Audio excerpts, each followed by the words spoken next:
بسم الله الرحمن الرحيم. Salam, mən Siddiqə Cəfəriyəm. Qurani Kərimin hifzi proqramı ilə. Uca Allah Furqan surəsinin 74-cü ayəsində buyurur: Rabbənə həblənə min əzvacina və zurriyyətinə qurrətə a'yunin vec'alnə lilmuttəqinə imamə. Ey Rəbbimiz, zövcə və övladlarımızdan bizə göz aydınlığı əta et və bizi təqvalılara başçı et.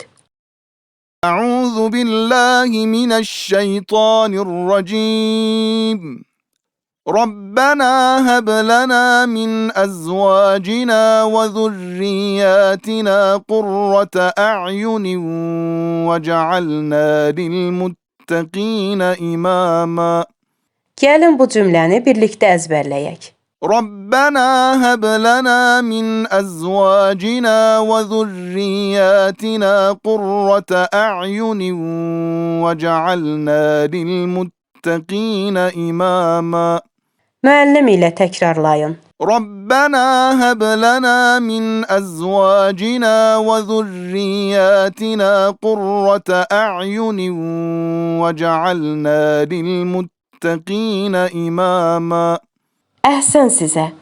İndi növbə ustadsız oxumağa çatdı.